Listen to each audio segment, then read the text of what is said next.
Hey there, it has been slightly over a week since Firefly's beta kit first got released. I'm not here to waste your time by regurgitating her entire kit, so here are the parts that I found interesting to highlight. Quick disclaimer, I really don't want to glaze Firefly too much, but I know for a fact that I'll end up hyping her, so yeah. Just know that I'm slightly biased towards Firefly. My current impression of Firefly is that she is a free-to-play friendly damage dealer who doesn't care about element typing, kinda like these two. Anyways, let's talk about Firefly's beta kit. If you can see my face right now, then you will be able to see that I'm smiling from ear to ear because she has a fire weakness implant in her base kit. No Eidolons required, no signature light cones required, just E0. That's game changing. That's like buying a AAA game nowadays and not having to buy any DLCs. And knowing Hoyo, I totally expected them to put this into her E1 or E2 just to bait players into going for more copies of Firefly. Anyways, now we have Aggron, Boots Hill, and Firefly in the category of I don't care about your weakness type. Should we be concerned?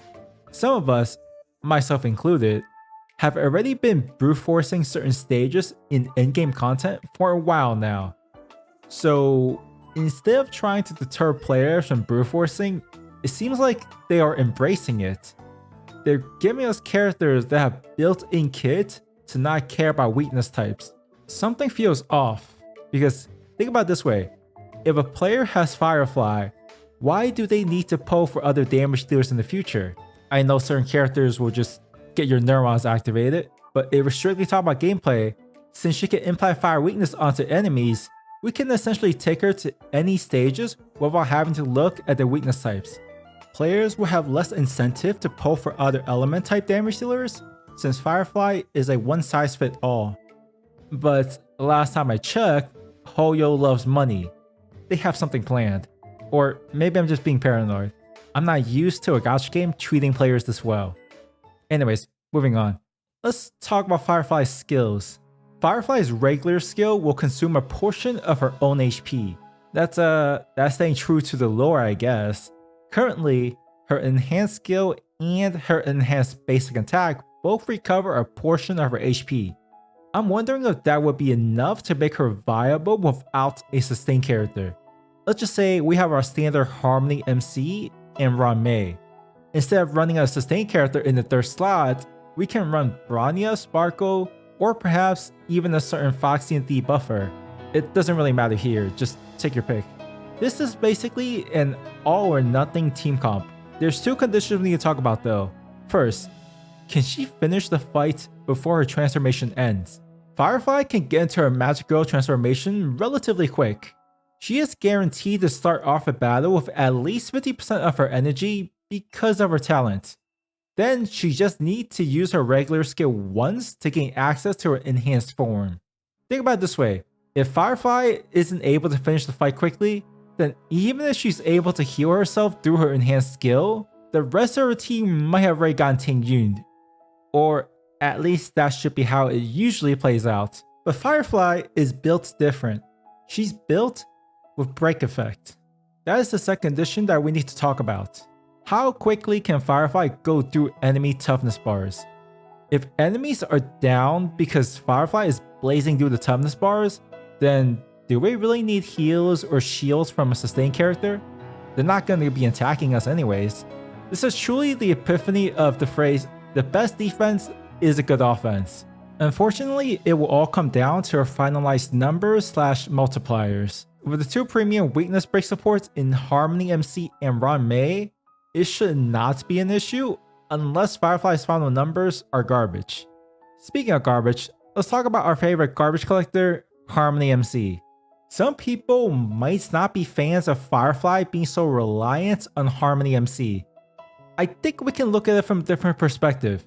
From one perspective, the fact that all of us, the free-to-play, the shrimps, the dolphins, the whales, every single player will have access to E6 Harmony MC. Doesn't that make team building so much easier?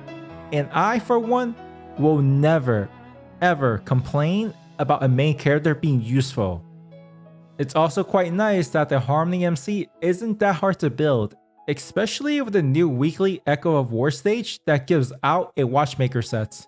I don't think it's crazy to say that Firefly is going to be extremely free-to-play friendly, just because Harmony Trailblazer is accessible to all, and her weakness implant is included in her base kit, so players don't have to spend more on their Eidolon copies. Are there any major issues? Well, not really. There are some discussion on Critfly versus Breakfly, but I'm not going to open up that can of worms. I'll let the mathematicians duke it out once her numbers are finalized. There is one minor issue that I have with Firefly, and that is I wish she had an animation transforming to Sam when the battle first starts. I know this really have nothing to do with her kit, but technically it's gameplay related, right? It just seems weird to me that she's Firefly in the overworld, then she magically becomes Sam off screen once the battle starts. This isn't a deal breaker for me, but I can understand that some people may be disappointed about the lack of Sam animation at the start of the battle. As for any actual issues on her kit, I do have one concern. How can Firefly handle enemies that can lock their toughness bar or lock away the elements? A good portion of Firefly's damage comes from doing more damage towards enemies with weakness broken. So enemies that negate that aspect might be tricky for Firefly. That is the only concern I have. But other than that, she's perfect. She can get into her enhanced form with one skill usage thanks to her talent, meaning she doesn't really have any downtime. She has damage reduction and can solo heal, so her chances of getting randomly one-shots is greatly reduced. Her weakness implant is included in her base kit, so she's ready to go at E0.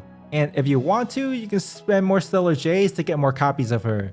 Speaking of more copies of her, onto her Eidolons.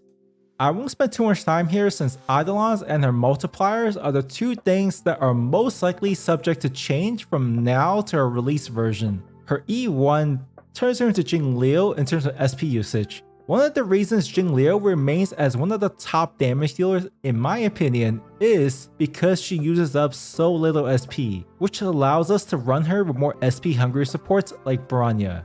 Firefly's E1 essentially opens up a similar window. Her E2 reminds me of Imagine Daniel's E2.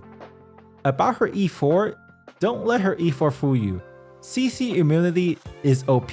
Hey there, quick update from the future. So, her version 3 for the beta just came out the other day, and they slightly modified her E4. Now it's a flat 50% increase to her effect resist similar to Aventurine's skill. I don't hate this to be honest. With her E4 and traces, Firefly starts off with 68% effect resist, and that is before any external boost. This climbs up to 98% when she's in her enhanced form. That's not bad at all. As for E6, it's basically just more damage. But yeah, that's pretty much it. Thanks for watching. Okay, bye.